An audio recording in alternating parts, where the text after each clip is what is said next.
Sam, Mike, what's up? Thanks for coming on the show. thanks for having me, man. I'm seeing two of you right now. This is great. You know, it's like a cinematic experience that I like to provide for the viewers of the show. You know, camera one, camera two. We get you on surround sound. Yes, you're kind of outnumbered, Yeah. though. It creates an environment of intimidation, which is, I feel like I was reading an interview book and it said to intimidate is like the key to a good interview. The next thing is to throw your guest off kilter Yeah. even further. Invite a bunch of people without telling them. You know what? We're laughing, but I've heard real stories of real people going on an in-person podcast. Yeah. And then like it's time to record and like the other person is like in the other room, like doing something trivial just to like make the person wait. Well, there's a whole world of influencers who are trying to teach people all these like psychological hacks to like level up. Have you heard if you go to a restaurant or you're sitting at a table with someone, have your back against the wall? Yes. I have heard that. That's I usually call that the dad chair, just so they can, keep eyes on everything. The neighborhood watch chair. Yes, that's real. Well, anyway, Sam, thank you so much for coming on the show. Mina, I met years ago, and I didn't know anything about Mina. Started to get to know him, and he's one of my favorite people to make content with. He always brings such good energy. So you've got some shoes to fill representing Trivium over there. I know, no kidding. We're a bit different, but I think we have a lot of similarities as well. I've known Mina for years, and we've always worked incredibly well together. When did you first meet Mina? Yeah, so I was at Thrasio. I was their first full-time Amazon DSP team hire, just essentially coming in minimal direction, but myself and my boss at the time, Yanni, we're pretty much just figuring out DSP. Like we had some loose guidance, but we had big budgets and it was like a sandbox and we just got to go in there and figure it out, which is the best way to learn something. And Mina was a partner of Thrasio's in some capacity. I think that he was involved with some PPC training, something like that. And he had mentioned that he gained access to a DSP seat and he asked the team at Thrasio to point him in the direction of somebody who could teach him about it. So we just started getting on a couple calls, eventually working together. I had started doing general like consulting work across agencies because DSP was just something that there wasn't a lot of knowledge around and something that a lot of people were looking to tap into. So I've been in the agency space the past few years doing that, and Mina and I just remained close, and then I came on full time with him as of late August, basically. That's really cool. Does his outward persona, the Mina that we see in videos, match the Mina that shows up to meetings internally? Yeah, 100%. It's hilarious. It's just even more so sometimes. I think he's a larger than life person, I think, pretty consistently. And I mean, I went to his wedding. I've seen him all over the place and it's pretty consistent. That's just who he is. I think it's very authentic. Right on. And with that, let's jump into the meat of this episode. So Sam, this is an interesting episode because we're going to center it around one singular question. And listeners, this means it's a significant question to spend just on one question. And of course, we'll be priming it and really giving you more context here if you're new to this whole thing. But the one question I have relates to Amazon Marketing Cloud. And anytime somebody mentions Amazon Marketing Cloud, one of the first things that gets brought up in their explanation is that it can show you different attribution models, meaning you can say how much revenue came from my marketing if I only count the first click, or if I only count the last click. And what I'm referring to is like somebody clicks on a sponsored product, then a DSP ad, and then they convert. In that case, the sponsored product would be the first click and the DSP would be the last click. So toggling, do I count the first or last, some kind of blended model, whatever it is. The question is, when you have that, what does one even do with the info? And I think this is an interesting question. My personal connection to this question is that Google Analytics, the boring old, out of the box, something that everyone installs on their website, has had attribution modeling for probably 10 years, if not longer. And I feel like most like Shopify stores or lead generation sites, they don't do much with the data. So I feel like this is an interesting thing. Hopefully we can empower people who are using AMC to maybe wrap our heads around this a little bit more. Is this an impactful, profound question for you as well? Yeah, 100%. And I mean, that's a big mistake I see a lot. I mean, I'm all for collecting data and having insightful data and as much data as possible. But the amount of times I've seen somebody collect really comprehensive data and then nothing gets changed as a result out of that data, it happens all the time. And I just think it can be such a waste of time. And at the end of the day, if you're going to use all the data you're collecting, awesome. If you have a plan for it when you're going in, if it tells me X, I'm going to do Y. If it tells me Y, I'm going to do Z. You need to go in with that plan. Otherwise, the more data you have, at a certain point, it hits a point of diminishing return where it's just too much data. It becomes overwhelming and all of a sudden you're not going to do anything with it. Whereas if you had simpler data, you'd probably be able to make some advised decisions. So you want to collect comprehensive data, but only with the game plan going in. Right. The human brain can only answer so many questions at a single time. And yeah, I think sometimes there's a desire, even internally, we track so many things. And every once in a while, there's the desire where I'm looking at this big old spreadsheet with so much different information. And I'm just like, there's actually only like 3 things that I care about. Yeah. Right. Right. And it's helpful to be able to zoom out and zoom in. So with that, let's actually start to unpack this question. I think the first thing to discuss is really no one has any idea what I was just talking about with attribution modeling, Amazon Marketing Cloud. Can you please let's help people intro into this topic. Imagine someone's never heard of AMC before. It is not just a channel to watch The Walking Dead. Yeah, I didn't even think about that. Yeah, the best way to look at this. So for those of you that are familiar, Amazon PPC is accessible through Seller Central. Amazon DSP lives typically outside of Seller Central. Many people do not have a direct DSP seed. You either have to go through an agency or a partner or whatever it is. So by default, the data is not linked together for the majority of people. The way that we can deduplicate attribution through DSP and PPC is using what's called a merchant token. So essentially that's an identifying code that we plug in the back end of the DSP, and then Amazon uses a last touch attribution model when determining who to give credit to for the ads. So it works pretty well, but it is a little bit of a black box in terms of, well, how many times did somebody see a DSP ad and then click a PPC ad and then purchase? You just don't have direct access to that data.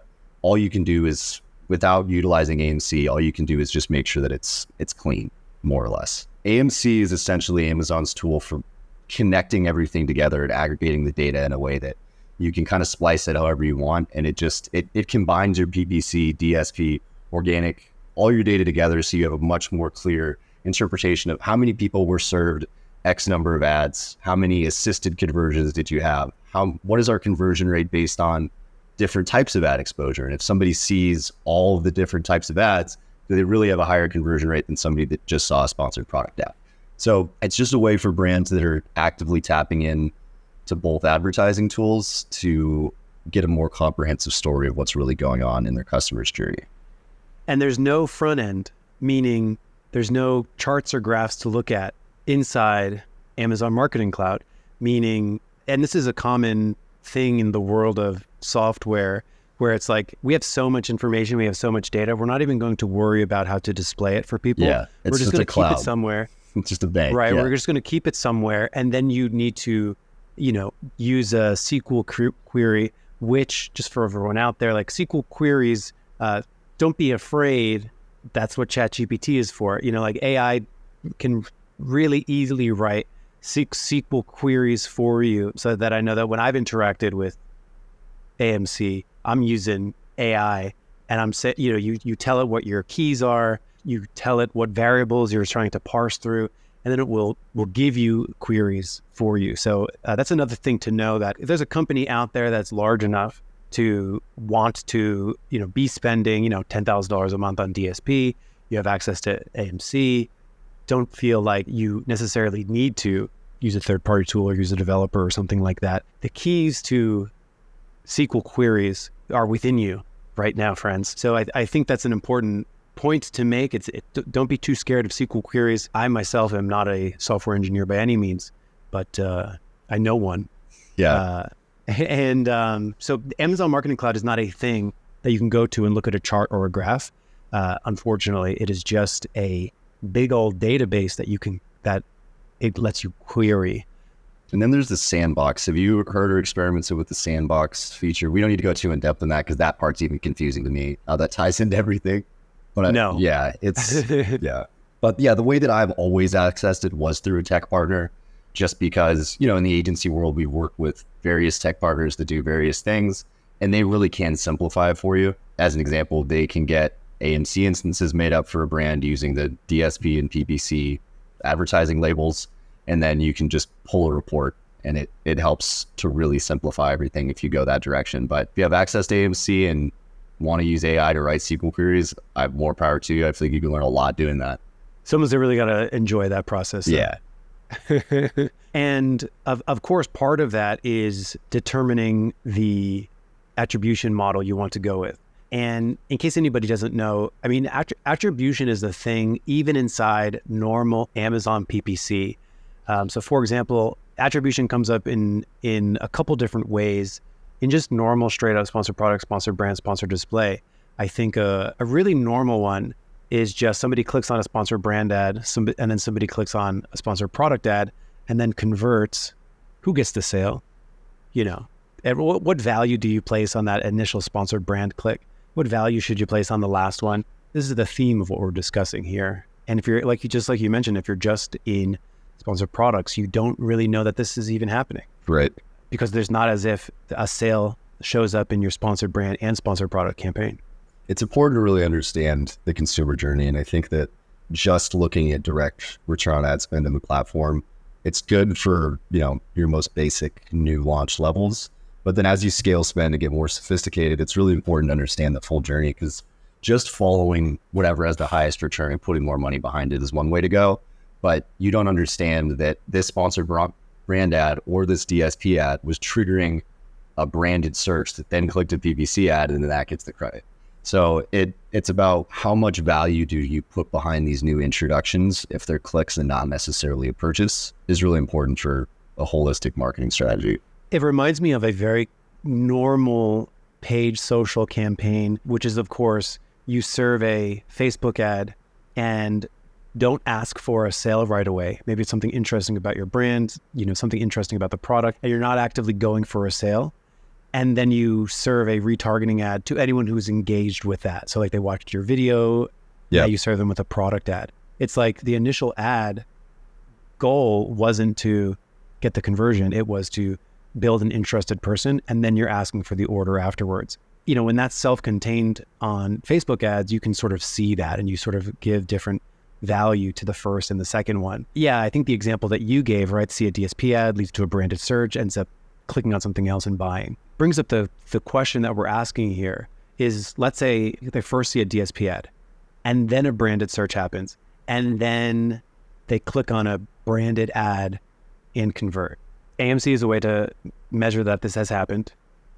And the question is, if somebody's looking at this, you know, they spent something on DSP and they're looking at their DSP reporting. Let's first break this down. Will that conversion show up in DSP default? Not if you've input the merchant token in at the advertiser level. By default, it would, because it would have no way of linking your Seller Central account to this DSP advertiser without that merchant token. So if you don't input it, they both get credit. If you input the merchant token, I mean, it's tough for me to say if this is always happening, but in theory, it should only the last touch should get attribution for that. Right. And this is a very normal, it's not uncommon to end up having more revenue than the store made on, I think attribution has been a topic for so long for Shopify stores. Oh yeah. You know, if you add up your Facebook ads revenue and your Google ads revenue, you'll end up with more revenue than the store had. Yeah, between the two platforms, especially because they both want to get the credit, obviously, so they look better than the other one, and you increase their budget. So all of these concepts are relatively old in the world of digital marketing. Yeah. And now they're coming to the Amazon forefront really for the first time. So anyway, let's continue breaking that down. So it's possible that it would show up in both places. Yep. So again, we have DSP, click, branded search, and then they click on, let's say, sponsored products and end up converting. How should a brand look at the economics of what just happened? Because there was a cost associated with the DSP. There was no cost associated with the branded search, but then there was a cost associated with the branded search as sponsored products campaign. and then of course the eventual sale. Like, how should a brand think about the economics of that entire flow? I've always been a big fan of spreading attribution across ads. And you mentioned something earlier that I thought was it was an interesting point that I never thought of. I used to run Google ads, and that was always a feature within Google ads. Not always, but around the time I started running them. If you had multiple clicks along a customer journey, you could have a percentage breakdown of conversion rates between the various queries. So you knew that if there was an introductory query eventually leading to a sale, it would get some form of credit for that. So I've always been as big of an advocate as possible of spreading that attribution around. I think that the default going to last touch just doesn't tell you much, because if it's a branded search, there's always going to be the question of, would you driven that sale organic anyways if you didn't bid on your own term, or would they have gotten a competitor, in which case the unbranded term would have gotten credit if they convert organically. So I think it's important to actually look at attribution across, which is, something that's accessible through AMC. I've always been a big fan of that. And then the way that I kind of look at, if you have a bunch of data or you're a brand that's spending a good amount of money, I think that you either have to get really granular or really zoomed out. I think that when people fall too much in the middle ground where they want to collect some data, they don't end up really doing anything with it because they're not in the weeds enough to, spend the time to figure out what's really going on. If you're not, the next best thing to do is completely zoom out and just look at, what did our revenue do this month when we were running this versus when we weren't? How was our profitability this month when we were focusing on X tactic versus Y tactic? It's tough because you can never do these things in a vacuum. So there are going to be a lot of things that might be out of your control that can have the data tell a different story. But if you're not going to take the time to dive into all of this data and actually make actionable insights based on it, it's better to get even simpler. I have an anecdote from the Google Ads days because it's so crazy. Basically, somebody created a script that lets you view your daily PPC performance next to what phase of the moon it was. This is not a joke. And then they did another one, like the weather, the next day.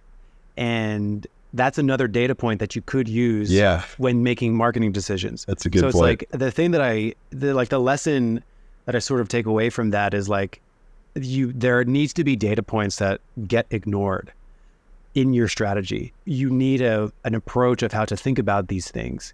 And I think the thing that gets, to bring it back to Amazon PPC, I think and Amazon marketing in general, I think the thing that comes up for people is the DSP leading to incremental sales or not? First of all. So it's did me spending on that DSP initial click actually do anything for me? Or would I have just gotten the sale anyway? So to your point, to avoid overcomplicating it, there is immense value in literally just tracking hyper simply amount of spend across all my platforms, split that out, amount of PPC spend, DSP spend, and total sales along the way. And turn on DSP, did your total sales increase, right? That's a really easy place to begin. And it doesn't require, SQL queries or third-party tools to access AMC, right? So starting there is a really easy morsel to play with. And that's incredibly accurate. I think just because there's so many ways, if you run a product that's repurchasable and you run loyalty campaigns in DSP, it almost always has a high return. But how many of those sales are incremental, or how many people were just going to come back anyways? Retargeting, you negate purchases, obviously, but you're always going to run the risk of somebody that had added to their cart and then didn't purchase it, or maybe they were going to come back later, who knows? But I'd say they're probably more incremental than loyalty campaigns. And then there's everything else. So the two things that I like to look at, one, I think percent of purchases coming new to brand is important. If you have a product that's repurchasable, especially, I think that's incredibly important to look at, because if you're teetering around 25, 30%, odds are a lot of your sales are going to come anyways. And then zooming out and looking at total sales. I think that it's just such a simple way because, and that's why I need to have a ton of insight into what's going on across the whole brand. Just because if I'm pigeonholed looking in a particular platform, I think results look awesome, but then sales are actually down month to month, but we have a 10 ROAS. All right, something's cannibalizing something here. Yeah. So, to really distill down that example of the first click happened on the DSP, the last click happened on the branded sponsored product search. Is there a scenario where the answer is different? Meaning, are there scenarios where you would recommend to a client to trim back DSP spend or potentially ramp up DSP spend based off that, singular scenario? Let's say it's happening a lot, for example. That's a good question. I think that, yeah, of course, there are instances where, like, whether it's sponsored brands and sponsored products interacting and cannibalizing, whether it's DSP, sponsored brand, sponsored product interacting and cannibalizing, I would say that it really depends on what the targeting strategy is, right? Like, if we're doing really bottom funnel DSP stuff and there's a lot of cannibalization happening, I'd recommend turning it down or switching to a more mid or upper funnel strategy. If we're running a lot of mid and upper funnel, maybe their sponsored products is getting a lot of credit when the DSP ad was the original exposure, but that's fine. It means it's doing its job. So I think that usually when cannibalization is happening, my recommendation, at least on the DSP front, is to move further up the funnel, see what happens. But maybe you have a different insight on the PPC side, but that's the way I see it. Absolutely. If you're getting cannibalization at the very bottom, move up the funnel, right? See if you can boost incremental sales by people who have yet to search for your brand, right?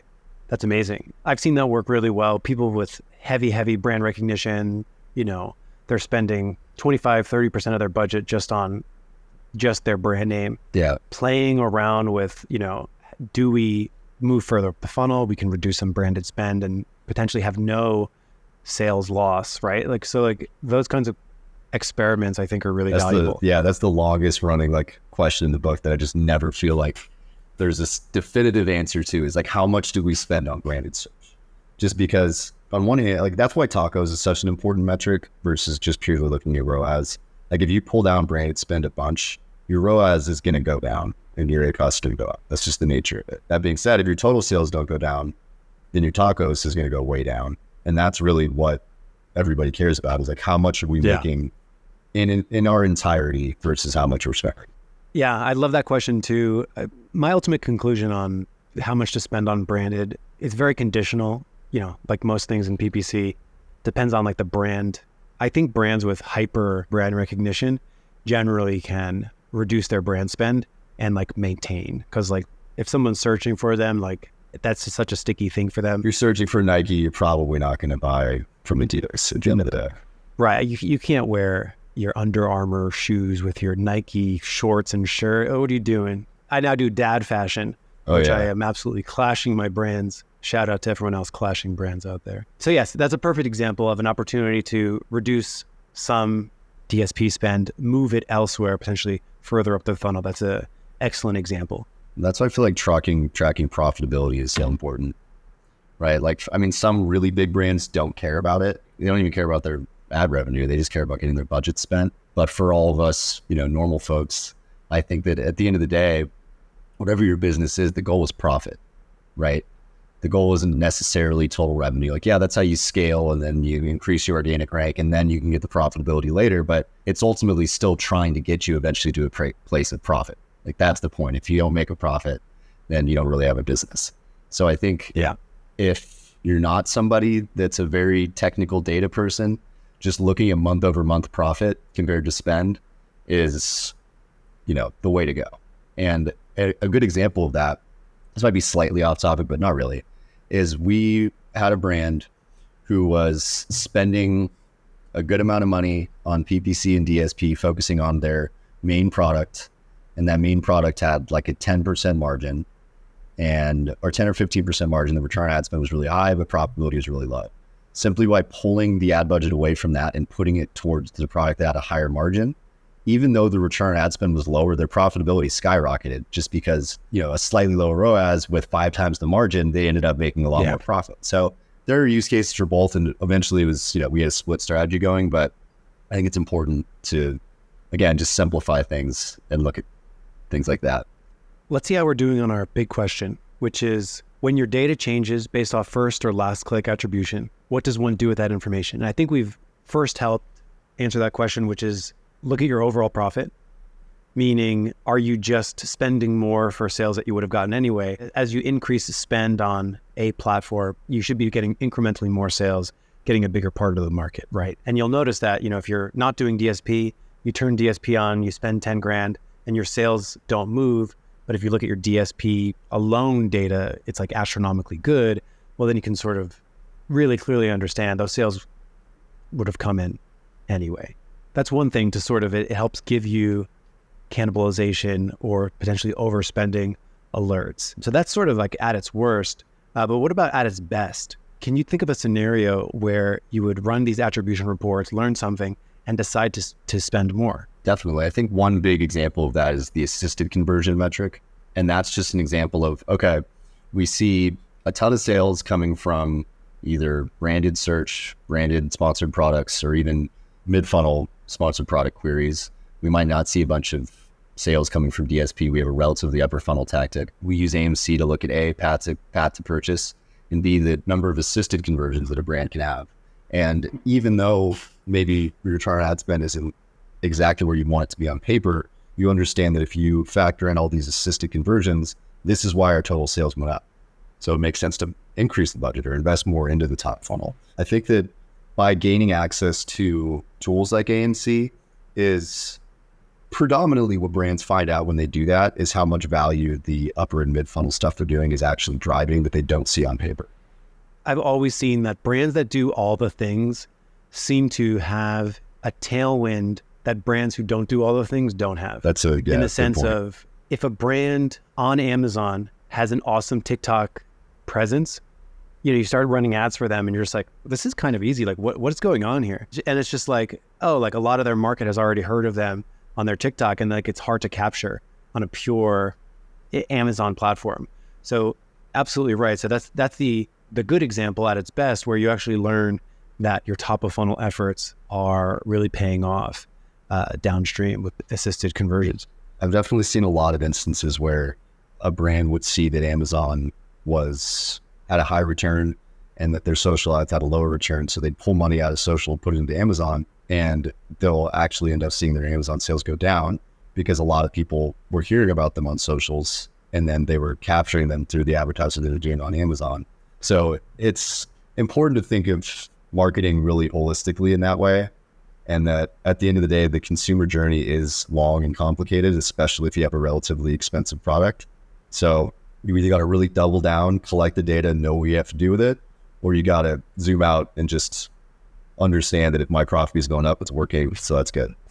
Big time. I mean, think of the marketing strategy that a company like Disney has. I was recently watching something on like this exact topic, and like Disney's like, so Disney is for kids, but adults are spending the money, right? Parents actually spend the money for their kids. And Disney is like, their marketing to the adults starts when they're children, which is why like, and they got into their strategy of doing this. They're like, oh, like we want to make tickets free or incredibly cheap for kids so that their parents will take them. And then we can then market, like get them hooked at an early age, like plant this seed in their brain that they love Disney, so that when they're older, they want to take their kids. And, that's like a 50-year journey to a customer. Like what are their attribution conversations like? That's a really good question. Yeah, I just cannot imagine. I feel like they just spend money on everything and they make a bunch of money and I know they don't question it. They're like no look behind the back half court shotting and it just goes in, right? So Sam, do you think we've answered the question? When you have different attribution modeling, what should one do with it? I think you gave great perspective on number one, you actually have to use it. You can't just have it and nod your head along with it. Number two, we talked about a scenario where you would want to reduce budget and maybe shift it around. And we talked about a scenario where it would clue you in to actually spend more budget. So these are two really good cases. Have we done it? I think my answer to it is I prefer an attribution model that gives equal credit in different stages of the consumer journey, provided they interact with it. I think to me, that is the best way. I think that top of funnel, non-branded stuff often does not get as much credit as it probably deserves. So I believe in that mixed attribution model, and I believe in testing. I think that, as long as you're testing and you're looking at the data and seeing how it reacts, you're doing something right, in my opinion. I think that too often people just collect massive amounts of data and then it collects dust and then they just continue doing what they're doing. So the only real answer, in my opinion, is collect it, look at it, and go in with a game plan. My advice is take a look at a model that gives equal credit among different ad types, but you got to choose the one that's right for you. Just don't collect data for the sake of collecting data. Sam, that is your no look behind the back half court shot. It's just swishing through. That's incredibly well said. If anyone needs to listen to just 30 seconds of the show, they can just listen to what you just said. I couldn't agree more. Even distribution, attribution of the multi-click funnel that people will take to eventually purchase and beyond the purchase, I think is a great way to view attribution. So thank you so much for sharing, coming on the show today. Your first time on the PPC Den, podcasting since 2017. Thank you so much for coming on the show. Appreciate you having me, brother. It was a good time. Thank you so much. And in case anybody wants to hear more about your AMC takes, where can they find you? LinkedIn is easy. My name's Sam Lee. I work at Tribune Group. There's probably only one of them, right? There's so many. Even like several companies I've worked at, I haven't been the only Sam Lee.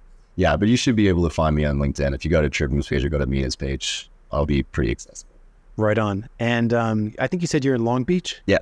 Right. Thanks so much for bringing that relaxed Long Beach vibe to the show. You count on me for that. All righty. Have a good one, Sam. All right, Thank you brother. so much. I've launched campaigns and